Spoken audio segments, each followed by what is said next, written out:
আমাকে আর নিয়ে যাওয়ার কারণ ক্ষমতা নেই।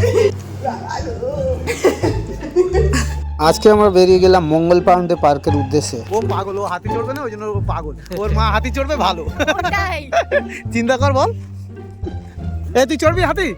ও তার মানে ও ভালো। 50 টাকা করে টিকিট কেটেছি, তাই বাচ্চাদের মতন একটু স্লিপ চড়ে নিলাম। আর সাজি তো স্লিপ চড়তে চড়তে পড়েই যাচ্ছিল। বন্ধুকে চড়তে বললাম, ও তো চড়বে না। আর এদিকে মঙ্গল পান্ডে পার্কের অবস্থা দেখো, দড়ি দিয়ে দোলনা বাঁধা আছে আর এত টাকা নিচ্ছে। এই দেখো, দেখে দেখি দেখি অনেকটা রোগা হয়ে গেছে। আমরা এসেছিলাম 10 টাকা টিকিট কি ফ্রিতে, সেরকম জায়গা জানি যে মঙ্গল পান্ডে পার্ক ফ্রি হবে। ও বাবা, এসে দেখি 50 টাকার টিকিট। এই দেখো 50 টাকা টিকিট। হ্যাঁ, এখানে অ্যাকচুয়ালি আসে কারা? গার্লফ্রেন্ড বয়ফ্রেন্ডরা আসে। আমরা এসে ওইটাই তো, তাতে চিনালে 50 টাকা টিকিট নিয়ে বেকার বেকার খেয়ে। তো পার্কে এসেছি, বন্ধু একটা নাচের ভিডিও করে নিল। আর নাচের ভিডিও করতে করতে খিদে তো প্রচুর পেয়েছে, তাই চলে গেলাম ডি বাপিতে। ব্যারাকপুর যাওয়া মানে ডি বাপি আর দাদা বৌদি। তো দাদা বৌদি তো আগেই খেয়েছি, ওই জন্য ডি বাপির বিরিয়ানিটা খেয়ে দেখবো। দেখতে দেখতে আমাদের মাটন বিরিয়ানি চলে এসছে, চিকেন চাপ আছে আর স্যালাড আছে সঙ্গে। পরিমাণে কিন্তু অনেকটা। আর আমরা খেতে খেতে দেখলাম প্রতীকের দিকে সবাই দেখছে, কারণটা হলো আমরা সবাই হাত দিয়ে খাচ্ছি আর প্রতীক সেখানে চামচ ব্যবহার করছে। হঠাৎ চোখে পড়লো, তাই অবাক হয়ে গেলাম।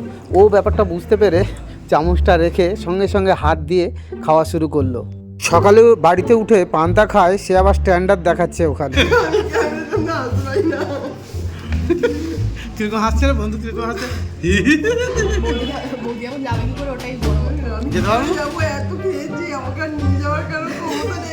দাদাকে ডাক করবো। দাদাকে ফোন কর। এই তো বাবা, যেখানেই আছো তো বাবাকে ফোন কর, বল মা যেতে পারছে না, এত খাওয়া খেয়েছে। দাদা এদিকে রাস্তা তুই চুপ কর। আমি একটা বাচ্চা হবে না, হ্যাঁ, তোর জন্য আজকে আমার বিরিয়ানি খেতে হচ্ছে। লম্বায় আমাদের থেকে বড়। হাইটেই বড় হয়ে গেছে। হ্যাঁ, ঠিক।